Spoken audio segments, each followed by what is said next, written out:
And now it gives me huge pleasure to introduce Jackie Bezos.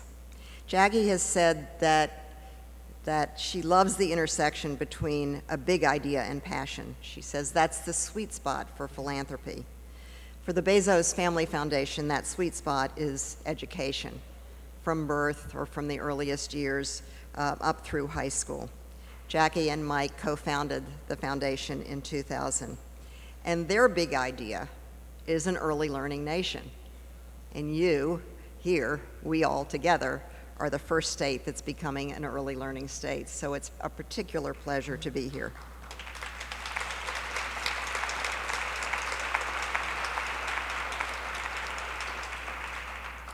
Jackie is creative. She is wise beyond almost anyone I've ever worked with. She is knowledgeable. She's inspired, and she's inspiring. If anyone in the world can make an early learning nation happen in this country, it's Jackie Bezos. It has been my huge honor to work with her for the last 4 years. Thank you.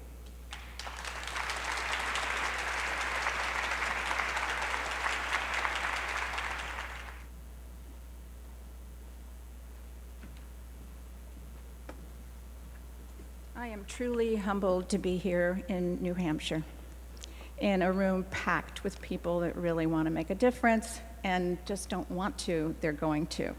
I'm thrilled also to be at the very first Early Learning Nation event. Jackie, nice job.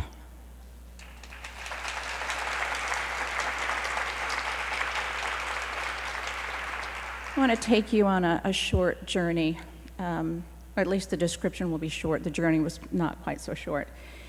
We kept on hearing all this amazing science, the science that you've heard today, and realizing that it could make such a difference if it could be put into the hands of people that could really act upon it, which are parents and caregivers, the important adults in a child's life. But how do you make that happen? How do you take something that could be too complex to put into words that would be actionable for a parent? So we started this journey, and after hearing about the science, we started this journey by hiring a human-centered design firm named IDEO out of San Francisco. They spent 4 months canvassing the United States, talking to parents living in poverty and low income about their aspirations for their children, and if they knew they could make a difference in their child's trajectory. And invariably, there would be a lot of tears during these discussions because actually no one had ever asked them what their aspirations were for their children. And they did not know they could make a difference. And when the science was explained to them, did they want to know more? And the response was always yes, we want to know. What can we do?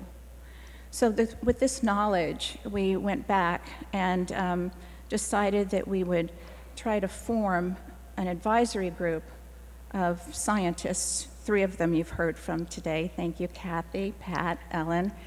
But there's a total of 13 scientists that signed on to help us create this body of knowledge for parents. We then translated the science into a 5th grade reading level and came up with what we think is a pretty creative way to put it into the hands of parents and caregivers. We talked to Eldar Shafir, who wrote the book Scarcity, and he kept us honest. He said, you have to be in the tunnel with the people whose lives you want to affect. So to be in the tunnel with very busy parents who oftentimes are working 2 jobs, and the most concerning thing for them is to keep food on the table and a roof over their children's heads. They had no extra time.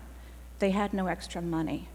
So we had to design something that could be distributed, that would be prompts that would be distributed that would not require extra time, that they could use in the moments that they were already interacting with their children at bath time, bedtime, mealtime, and that would be aspirational for them and that would include them in the action in a way that they'd never been included before. So we refer to parents and caregivers in the lives of children as brain builders. So with this body of knowledge, we created, based on the science, 1,000 tips that parents can use during their everyday moments to transform their routines into brain-building activities. How do we distribute them? So through partnerships. Through partnerships, we've been able in the last year to reach 100,000 families with brain-building opportunities. They can either be presented in small tip cards like this that on one side tell you a fun activity, all based on serve and return, and also based on executive function, that you can do with your child. And they're all age appropriate. And on the back flip side, it tells you what just happened in your child's brain and what that means for his or her future. Or you can get it in app form. You know, there's always an app for everything now. So the 1,000 tips will be here. You can sign up your child by his or her name and submit their age, and every day you'll get a push function delivered to you at a time that you pick. My room comes every day at 7 a.m. And you can also sort by where you are, the time of day, and after you do the tip, you get a high five, a digital high five that says, "Way to go, Brain Builder." So this app, surprisingly enough, at least to us, has been downloaded in 170 countries. So we're hopeful that not only will we build a brain-building nation, an early learning nation, but also possibly a globe. And what would it look like? What would it really look like if all children's needs were met and potential was acted upon? And we would have a common knowledge base, but also a common language to talk about the importance of the first 5 years of life. So I'd like to share with you this afternoon, maybe it's still this morning, I'd like to share with you a short video that we made at the foundation that honors parents' unique position and the unique asset. But before I do that, I'd like to tell you about how important the business sector is to making certain we have an early learning nation. We have been so humbled and honored to partner with some of the business sectors. Procter & Gamble is helping us by messaging on their Pampers channel. Johnson & Johnson is actually going to put brain-building messages right on pack. For us, the holy grail is the diaper, so we're still looking for somebody who's willing to put brain-building messages on diapers.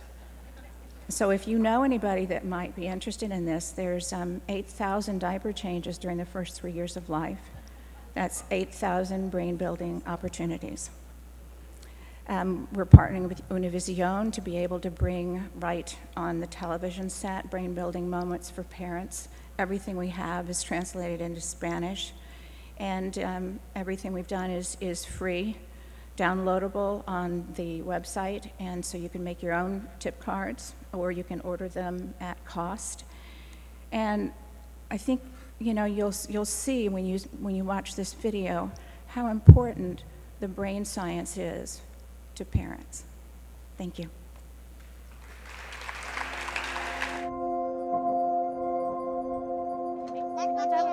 Yes, and I'm gonna hang up the jackets, okay? I'm really rushing all the time. I don't have enough time just to sit down with them.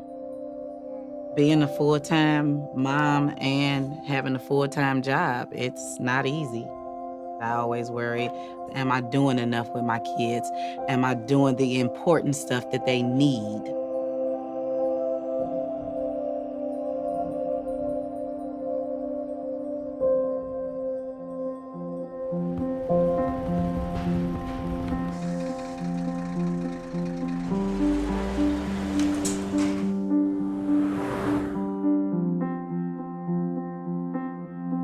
Can't imagine what is in here.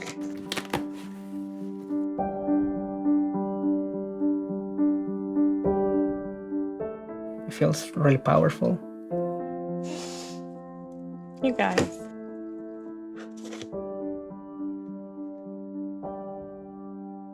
You already have all it takes.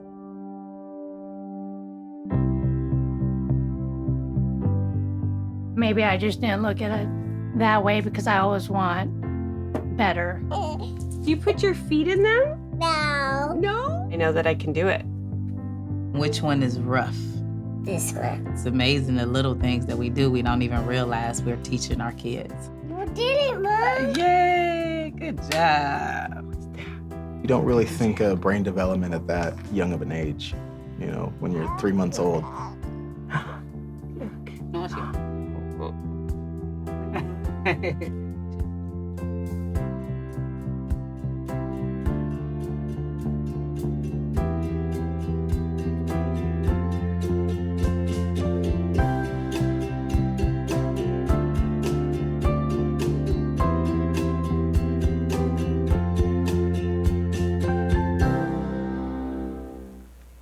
Thank you, New Hampshire.